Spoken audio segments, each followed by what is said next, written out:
Everything that exists in reality is a lie. As always, welcome back to the temple. If you're new here, welcome. I'm sure you will enjoy your visit and gather some useful information while being here. Today we're going to be getting into a really philosophical and even dark side of this illuminating temple that we build here, that we build every single day. It's an ongoing process. We're even going to be discussing the nature of lies, of belief, of the universe, of reality, and life. So let us get right in. Everything that exists within the universe is a lie. Everything in the physical universe, that is a lie. And all non-existence represents the original truth, both unknown and non-existent to man. For instance, the truth does not and cannot ever exist, for if it did, it would be no more. But it is the great lie which exists, thrives, and creates eternally, for it is the energetic movement of things. Truth itself stems from a realm of stagnation, absence, and oblivion, for only the lie knows how to shape and form things into coherent distinction and awareness. Until one learns how to create, understand, and implement the lie, they will remain in the darkness of truth. They will remain in the ignorance of diplomacy, of virtue, and of rightful practice. But it is the lie which liberates and frees oneself from the bondages of structure, form, and framework. Therefore, the lie is of the distinguishable light, the light which possesses its own form, understands it itself and its own nature, realizes its own sovereignty, and serves as a guide through the darkness of truth. So the truth is like the absolute. If it existed, it wouldn't be true anymore. It would be a lie. But it's the lie, which is the negative polarity, that which governs and drives the storyline or the plot forward, so that the truth may eventually balance itself and equilibrate to the lie. One might think that it is the truth which is of a positive polarity, but it is in fact the lie which gives energy and meaning to the subject of truth. The truth is actually of a passive nature, for it depends on the lie to shape and mold it into itself. Therefore, the truth is actually of a passive negative polarity, and the lie is of an active positive polarity. The lie gives, for instance, and the truth receives. And it is the lie which represents the many, but the truth, only the truth which represents the few or the one even. So you can look at the truth as if it was like the clay or the stone of the builder being chipped away and molded and shaped and formed by the builder himself being the lie, the one which shapes and molds the passive energy of truth. So it is the lie which represents the many, but only the truth which represents the few or even the one. For instance, there is only one truth, but an infinity's worth of lies. For that one truth represents total self-identification, division from the whole, and isolation from the void of the nothing, while the lie could embody and inhabit many different shapes and forms, all of them being directed and employed against the one truth. This one truth is considered the enemy and ultimate antagonist to the lie, for it stands alone in and of itself, while no others can coexist alongside it, making it the isolator and divider of the universe and reality. But the lie forever seeks to free us from the bondages of that one truth, for it contains the destructive energies of freedom, thus freeing us and liberating us from the limited, narrow road of which the one truth enforces, and granting us the same option to learn of its ways and truly find ourselves. The lie produces strong effects upon humanity and consciousness. Even the universe, consciousness and the universe can be seen as one field, and the lie produces very potent effects and results upon it. For example, the devotions and passions to God across the globe all stem from the lie of his own existence. If God were literally real, people would not care, because it is the lie of God which creates so much energy and desire for there even being one. God himself exists within his own absence, or non-existence, if you will. For this is where the great void of the nothing also exists. It would seem that man stares into the abyss of nothingness and just has to give it a name. He calls it God, for it appears before him as the lie, the nothing, gives it all of his dedication and commitment, while teaching himself how to pray to it, all of it stemming from his own imaginative consciousness.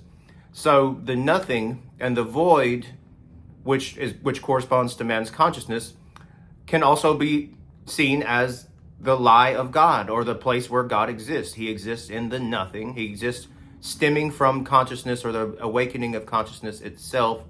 Therefore, it is created through the lie, through the unknowing and the absence and lack thereof. But that is where all of the energy and all the potent energy and movement of there being a God stems from, therefore creating a circling, spiraling current of force. All of it coming from that place, that zero, that nothing space, of which man just had to name God. That's the name of the nothing. The nothing is named God.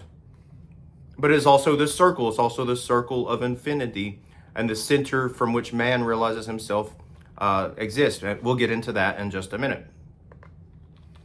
It is the lie of Santa Claus, for example, which gives children so much excitement and happiness and wonder for his arrival, to expect his arrival every year during Christmas. But for instance, if they simply found out that it was only their parents, they would lose interest, wouldn't they? They would just see their parents. They would lose the belief, the faith, the imagination, and all the wonders and splendors that come from Santa Claus. And they would slowly lose interest, knowing that it was only their parents doing all those things, like the presents and the cookies and milk and all that. Well, the parents would correspond to the one truth, while Santa Claus would correspond with the lie. Therefore, the love and admiration of mere children would seem to move away from the control structures of their parents, their limiting, environment that they live in, onto a somehow greater being who represents freedom and playfulness, as well as allowing them to express their own sovereignty and free play. And this would be outside of the control and the limiting structure of the one truth, that one truth being their parents. This Santa Claus is also corresponding to the lie of God. While the parents represent the one truth, the lie represents the sovereignty of human souls, both young and old. And while the one truth only represents structure and power. So it's the liberation, like you can see it across the board through nations and times and ages long past. We've depended on the lie to free us and allow us to be sovereign peoples in a sovereign world. And that's to break free from totalitarian, authoritative governments and structures. Also, if the lie of aliens was made known to the human race, the fanaticists would no longer be fanatics or be considered fanatics. They would simply slowly stop caring and go back to their day jobs. But it is the lie of aliens which creates that current of force and energy, which imbues them with all that fanaticism. As a matter of fact, it's a symptom of there being a lie. The great lie of aliens is the fact that the people act so fanatical about it. If it were true, if it represented pure raw truth, they would be calm, they would receive it calmly, they would know it, and they would not fly off the handle every time someone spoke about it, about the existence of it. It's because the lie creates this imbalance between their left hemisphere and right hemisphere of their brain. The left hemisphere would process truth, while the right hemisphere, when out of balance with the left or with the truth, creates this fanatical, overly excited energy which goes out of control.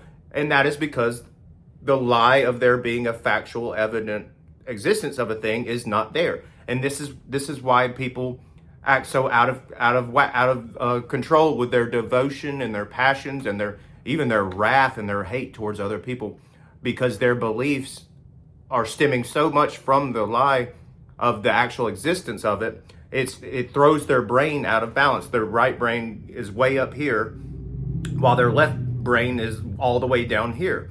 The idea is to balance the two of those based off factual, known information, as well as imagination and creative belief, if you will. That is the proof that there is one, not that there is not one. So the alien fanatics, they would simply stop imagining the same existence of that early man had of God, the same very imaginative, out of reality type of thing, and exciting themselves over it, such as children do of the contemplation of Santa Claus shooting down their chimneys every Christmas. And they would just simply see things for what they are. No glamour, no balloons, no silly string, just cold, plain facts, cold, raw truth, philosophical truth. But it is in man's nature to gaze upon his own unknowing, his own void of non-existence, so that he may give it an identity and a personality. But it is his own identity and personality of which he imbues upon the image of his own false God, the God of the nothing. Oh, but what a motivator the great nothing is, though, if you truly know what it means. And what a great motivator the lie of love is. For love thrives off of its own rejection, just like the lie thrives off of its own belief. The God of love exists within the lie of its own dismissal. But what a sad dismay a man is who always gives his love to an unwilling mate, when he should have otherwise given it all to himself. Himself, that being, as the one true living God. Oh, how a parent loves their children so much, for it is the lie of love which states that the children don't really reciprocate or exchange the same love that their parents have. And that's what creates the out of balance, imbalanced, fanatical energy, which lacks in the left hemisphere, the factual. It creates this space. See, when the lie of love or the lie of belief is present, it creates this vast space of a void, which can result in imbalances between the two poles. And that's because of the lack thereof, the lack of there actually being a reality or a truth of it, which creates even more potent energy, and can even result in magical manifestations if the lie is, or if the love is received and believed in well enough. So it would do well to be careful when working with this type of thing. And of course, is the cheating wife who has the most heavenly sex on planet Earth, which is opposed to her husband, who lives in the realm of lies, in the realm of a mundane, monotonous hell. For it is not the cause which produces the effect, but it is the cause itself, which is the child of effect. The cause is the chicken, which is born from the universal effect of nothing. And that nothing is the great lie. The cosmic egg, even. The only reality I see is the reflection of myself looking back within myself from without to within. I see that I am the center of my own universe, and from the outer nothing of that very universe is but the very center of my own consciousness. So the universe and the nothing itself is a big circle, and that circle is a center to all realities and all existence. That circle is God. The circle quite literally is God.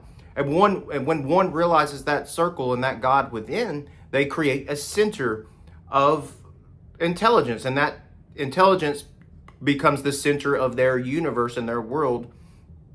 And when they look within, they see without. And when they look without to the great universal expanse, they see a reflection going back into themselves, where their God realized self lives. So then they see themselves as the I am, the living God presence. They see God as themselves, as being the center and the circle, at the very middle in between of all realities and all existences. And so the bigger the space created of that space in that center, the bigger the realization of its own universal awareness. And that's what I always say. The bigger the center, the bigger the circle and the space created, the bigger the realization of your inner God self is going to be, and you're going to know it to be true.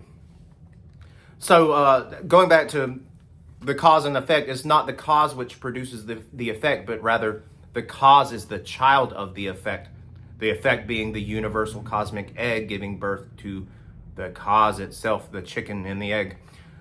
So then therefore, it is not the lightning which strikes, rather, but the darkness which gives it no choice but to strike. It has to be the cause coming from the effect, that effect being that there is absolutely nothing out there. It is absolutely dark and endless, and it is a great lie. So then the truth itself has to manifest as the first cause of lightning. And that first cause, lightning, is a child of the nothing, a child of the effect, which is the void. So it is not the reality of which you can perceive, but that imagination itself exists within the nothing. And it is not the lie which makes you stumble, but the truth which places the limitations before you. And if the truth was but a mountain of salt and stone, then the lie could simply burn it up into pure raw energy and actually use it to create movement and establish liberation of identity. So the lie could be seen in that instance as a controlling power, an authority, one that tries to subdue mankind and stray him away from his own God self. But the lie burns and tears down that overly powerful controlling truth and creates this raw energy of fire that man can use to rediscover his inner God self and reclaim his sovereignty, reclaim his authority and kingship over the universe and become fully aware. So that's all I have for you today. Hope you enjoyed it. As always, like and subscribe, and don't hesitate to give me some thoughts, if you will. Have a great day.